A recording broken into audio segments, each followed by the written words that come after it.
kepala desa ini, Pak?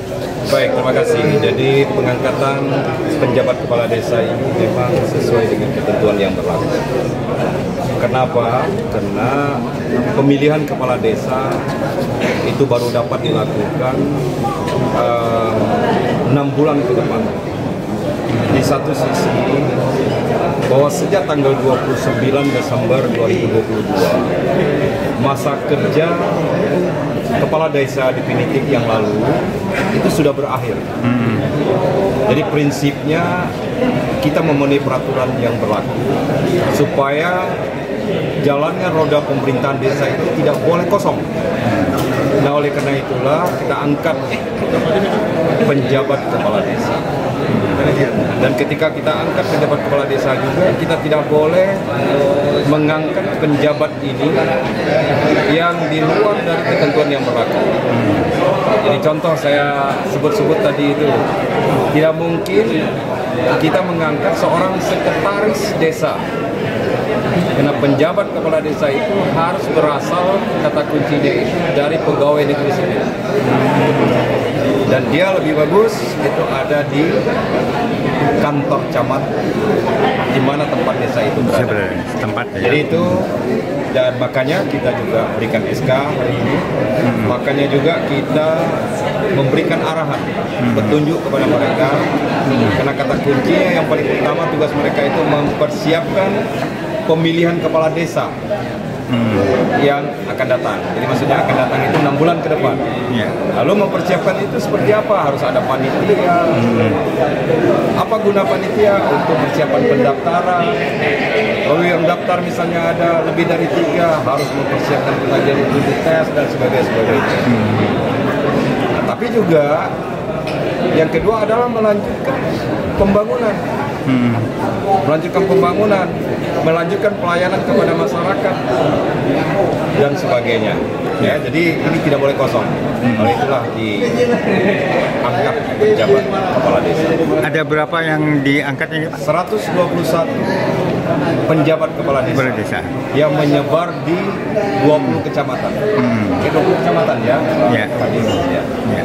Pak, tadi Bapak sempat menyebut soal adanya bagaimana kita mencegah agar tidak terjadi penyelewengan dana desa ini. Satu yang tidak kalah penting adalah pemahaman aturan. Karena aturan ini harus dipahamkan secara jelas gitu ya, lurus. Jadi tidak boleh menerjemahkan dengan sebuah pemahaman sendiri. Jadi pemahaman aturan itu adalah petunjuk teknisnya itu ada, jelas.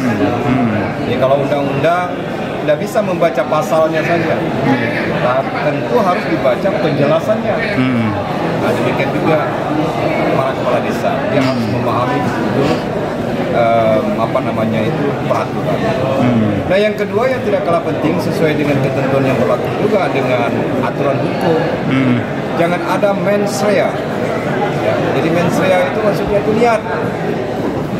Jadi kalau udah jadi kepala desa ini niatnya udah jadi kan ada anggaran desa nih, niat mulai. Jadi kalau ada niat nggak boleh. Jadi hindarkan mens rea itu. Niat katakanlah bertindak yang bukan-bukan. Kalau di tahun 2022 cukup besarkah angka penyelewengan dana desa ini? Tidak ya. Jadi kan kita 253. Kalaupun ada cash 1-2 lah. Jadi kami punya desa 253. Kalaupun ada, tapi kami terus berusaha bagaimana cash ini tidak terjadi. Makanya beda dengan yang lalu. Dulu kita kasih SK-nya sudah mereka tugas. Hari ini SK kita kasih, kita acarakan di sini. Setelah itu ada sejenis arahan-arahan yang diberikan, salah satunya ada dari pihak kejaksaan. Atau peran APIP sendiri, Pak, untuk menekan angka itu gimana? APIP terus melakukan pengawasan ya.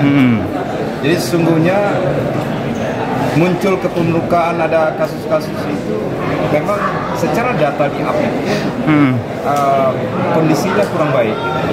Tapi banyak desa-desa yang bagus. Nah, pengawasan pengawasan yang dilakukan APIP, laporannya kepada kita, ya alhamdulillah banyak yang desa-desanya itu sudah menjalankan administrasi pemerintahan itu secara baik. Walaupun masih ada kelemahan-kelemahan, kelemahan itu sebenarnya lebih kepada kekurangpahaman aturan. Makanya kami, kan isunya itu bagaimana kami memahamkan aturan, itu yang kita utamakan. Kalau langkah yang dilakukan untuk pencegahan ini, misalnya ada aturan-aturan yang dibuat oleh pemerintah daerah? Ya, sebenarnya aturan yang dibuat oleh pemerintah daerah itu kan sifatnya satu, dalam konteks desa ini ada peraturan desa, ada peraturan daerah. Lalu setiap ada namanya kegiatan-kegiatan yang harus di backup dengan peraturan bupati, itu kita keluarkan peraturan bupati. Misalnya bagaimana petunjuk penggunaan dana desa dan sebagainya itu dikeluarkan. Artinya kita sudah berikan petunjuk itu sesuai dengan ketentuan yang berlaku. Nah, itu salah satu upaya pencegahan.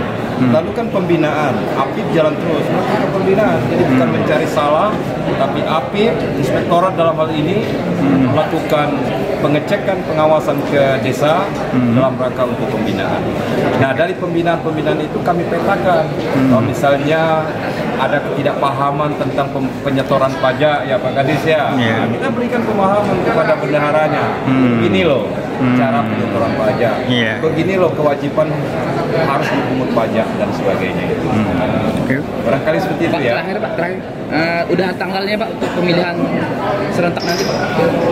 Pilkades? Diperkirakan bulan akhir Juni atau masuk kepada Juli ya. Nah, tanggal nanti kami akan siapkan semua. Nanti akan ada 121 desa? 121 yang akan melakukan pemilihan serentak ya. Ya, terima kasih Pak Farhan dan Pak Mensen. Yasmin Umar untuk Sorot 10. Silakan juru foto, juru kamera.